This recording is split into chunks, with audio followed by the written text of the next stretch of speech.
What could a woman who is living in a joint family have in common with the woman who can't stand on her feet even?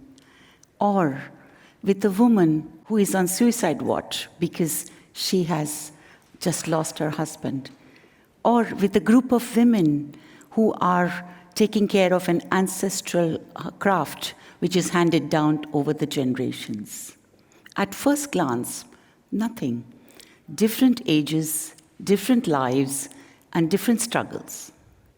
But look again, you will see they are all immersed in a process of change to make their lives meaningful with a purpose and direction, and also to make them financially independent.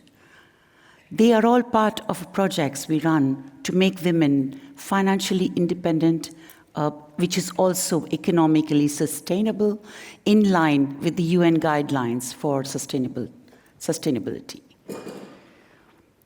For many women,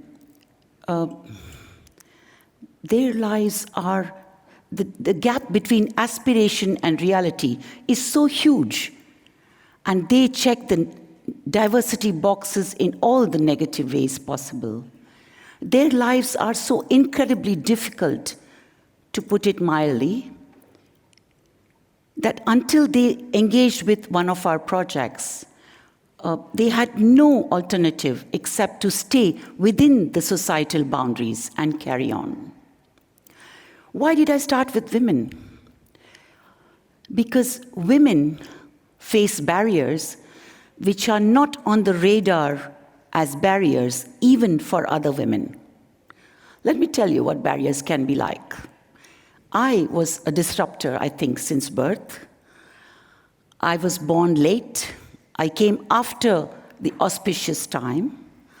I was born under the wrong star, which meant a little something had to be managed, meaning a small donation of gold had to be made, so I would not be a threat to my mother-in-law's life when I got married. For these women, barriers can be they are not allowed out of their homes, they have young children, they have relatives for whom they are the sole caregivers. But even with all these constraints, these women are passionate about building something of their own. And when that something gives them a little income, it changes their lives forever. Their families look at them with a little respect. They give them a little space. Somebody else makes the meal. Somebody watches the children. Somebody else tidies up for them. Even their own children look at them differently. But why change at all? When I started my career as an investment banker, as a woman, I was so low on this diversity ladder that situation did not change regardless of all the markets I moved around. South Asia, Southeast Asia, Russia, UK, Europe, US. I was having to navigate my way around what I call barriers and find my way forward. I learned to do that pretty well. Growing up, I was told I should never stand out in a room. But when I became an investment banker, I would stand out anyway, because there was no woman for miles. The first appraisal was always sexual, and then an unspoken test of ability. Is she here to add to the visual, or is there some other story here? My response was to make myself so strong in capability that there would be no room for anything else in the tunnel vision. When I moved to consulting and not-for-profit roles, and I saw how entrepreneurship development is done, I felt I could add something to change it. I started with a small project, a pilot project. There were huge barriers. Barriers like, you can't work with men, you can't step out of the house, you have to be available for anything that can potentially arise at any time in the day or night, 24 hours a day, 7 days a week, and so on. By the end of the first year, I had a great project. I now run projects in several places that mentor women entrepreneurs and help them set up their businesses with low-cost loans. No grants. Actually, I need not have worried about no grants because these women are powerhouses. The moment they understand return, the moment they understand profit, they are unstoppable. They not only set up the business, but they come back for expansion very quickly. We started this project in the rural areas, but now we have projects in underdeveloped parts of urban areas as well. We get inquiries from developing and developed countries. We started with women, but now we do projects with men as well. I use the words men and women, by the way, in an inclusive, not in a limited way.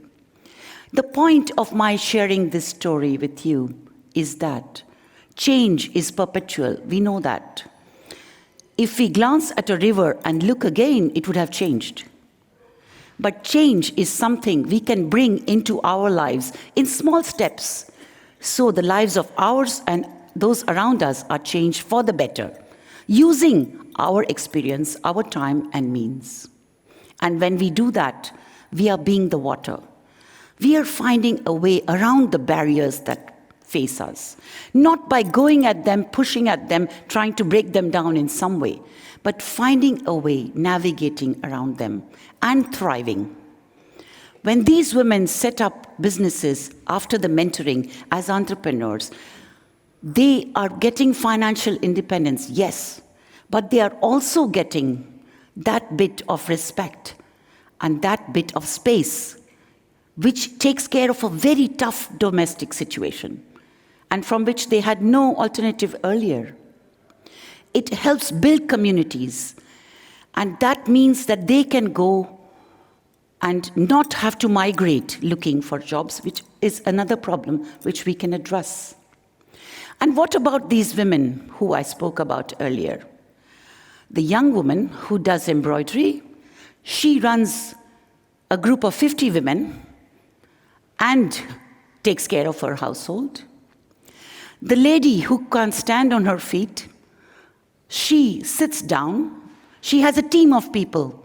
She's an expert at making snack food, so she gets this team to do the preparation, and she runs the business. She's smiling when I ask her how's it going, because it's going really well. The group of women who embroider fabrics, the fabrics are being marketed in the country and abroad. The young lady who was on suicide watch has restarted her husband's business and is running it with 2 helpers.